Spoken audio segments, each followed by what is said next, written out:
नमस्कार दोस्तों, स्वागत है आपका हमारे YouTube चैनल पर। जैसा कि हम लोग फीटर ट्रेड थ्योरी से संबंधित वेल्डिंग चैप्टर का ऑब्जेक्टिव क्वेश्चन कर रहे थे, उसी प्रकार आज आपके सामने फिर से कुछ महत्वपूर्ण क्वेश्चन लेकर के आए हैं, जो कि आपके competitive exam, technician, railway technician और जितने भी टेक्निकल एग्ज़ाम जैसे DMRC, UPMRCL या फिर कहें ऑर्डिनेंस फैक्ट्री, तो ITI रिलेटेड फीटर से संबंधित जितने भी एग्ज़ाम आते हैं उसके लिए वेल्डिंग चैप्टर जो है बहुत ही महत्वपूर्ण है। तो उसी प्रकार हम आगे बढ़ेंगे। तो आज चलते हैं आज के हम पहले क्वेश्चन की ओर। आज का पहला क्वेश्चन आपके स्क्रीन पर है। क्वेश्चन बोल रहा है कि दो सजातीय धातुओं के टुकड़े को उसी पूरक धातु द्वारा जोड़ने की प्रक्रिया क्या कहलाती है। सजातीय का तात्पर्य है कि दो एक ही समान के धातु, दो एक समान धातु जो होता है उसे हम सजातीय कहते हैं। एक जात का धातु है और उसको उसी पूरक धातु यानी कि जो यह धातु है उसी फिलर रड से, उसी फिलर रड से जोड़ने की प्रक्रिया क्या कहलाती है। तो आपको बता दें कि जब दो समान धातु रहेगा और समान फिलर मटेरियल से जोड़ते हैं तो उसे हम ऑटोजीनियस वेल्डिंग के नाम से जानते हैं। परंतु अगर हम दो अलग अलग धातु को अलग फिलर मटेरियल से वेल्डिंग करते हैं तो उसे हेट्रोजीनियस वेल्डिंग कहते हैं। ठीक, चलते हैं अब हम अगले क्वेश्चन की ओर। अगला क्वेश्चन आपका कह रहा है कि लोहे के टुकड़ों को पीतल के पूरक धातु द्वारा जोड़ना किस वेल्डिंग के अंतर्गत आता है। तो अभी मैंने आपके पिछले क्वेश्चन में बताया कि जो धातु होगा और फिलर रड अलग होगा तो उस वेल्डिंग को क्या कहेंगे, हेट्रोजीनियस कहते हैं।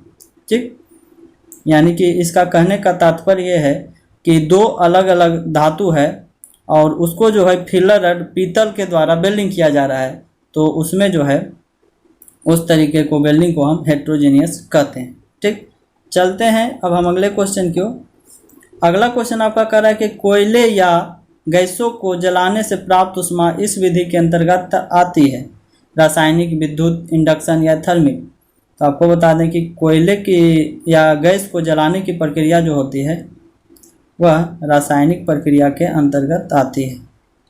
ठीक, रासायनिक प्रक्रिया।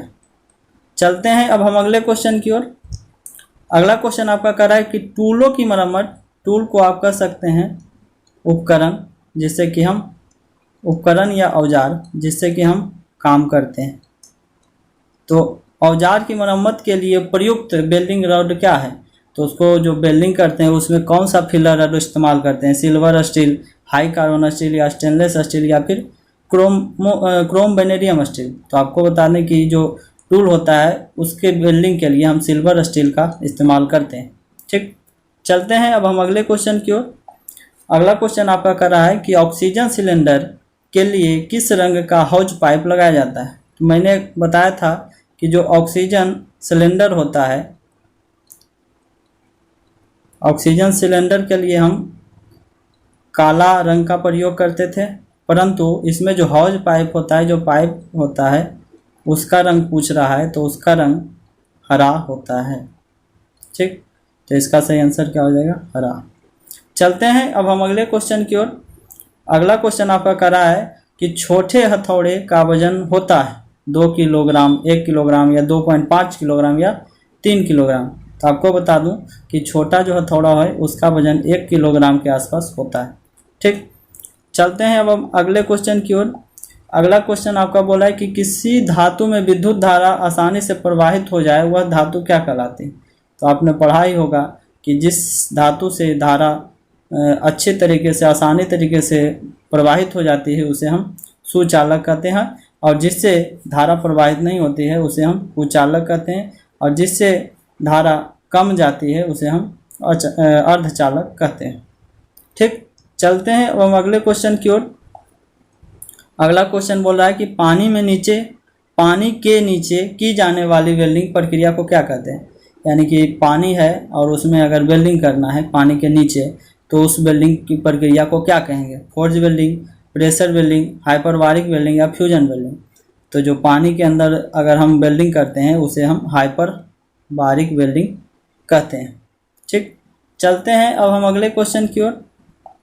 अगला क्वेश्चन आपका बोल रहा है कि निम्नलिखित में फ्लक्स के रूप में किसका प्रयोग करते हैं? रेत, नमक, सुहागा या ये सभी। तो आपको बता दें कि फ्लक्स के रूप में हम रेत का भी प्रयोग करते हैं, नमक का भी प्रयोग करते हैं और सुहागा का, यानी इसका आंसर हो जाएगा ये सभी। फ्लक्स उसे कहते हैं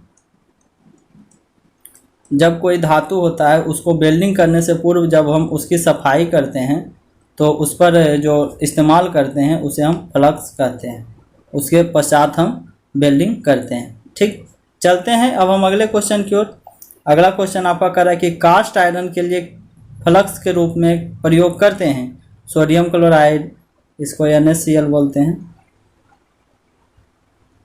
सोडियम क्लोराइड, सोडियम फॉस्फेट, सुहागा या पोटेशियम बोरेट। ठीक, तो जो हमारा कास्ट आयरन होता है उसका वेल्डिंग करने से पूर्व हम फ्लक्स के रूप में सुहागा अर्थात बोरेक्स का इस्तेमाल करते हैं।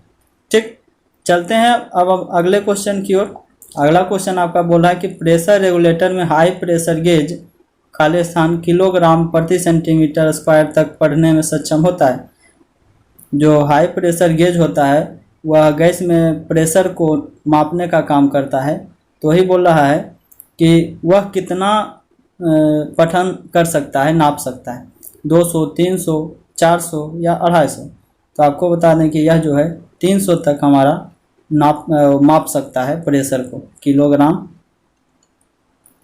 पर सेंटीमीटर स्क्वायर में। ठीक, चलते हैं अब हम अगले क्वेश्चन की ओर।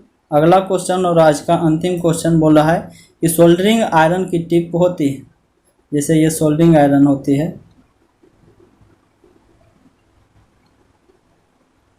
तो सोल्डरिंग आयरन जो होती है वही पूछ रहा है कि इसका जो टिप होता है यह किसकी बनी होती है, स्टील की, कॉपर की, एल्युमिनियम की या टिन की।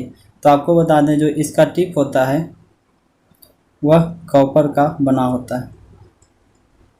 ठीक, तो इसका सही आंसर क्या हो जाएगा? Option B, copper. तो ये थे हमारे कुछ महत्वपूर्ण क्वेश्चन और इसी प्रकार हम वेल्डिंग से कुछ और क्वेश्चन लाएंगे और यह जो है वेल्डिंग का लगभग समाप्ति होने वाला है, उसके बाद हम कोई दूसरा चैप्टर स्टार्ट करेंगे। ठीक, तो अगर वीडियो अच्छा लगा हो तो चैनल को लाइक करें, शेयर करें, सब्सक्राइब करें। धन्यवाद।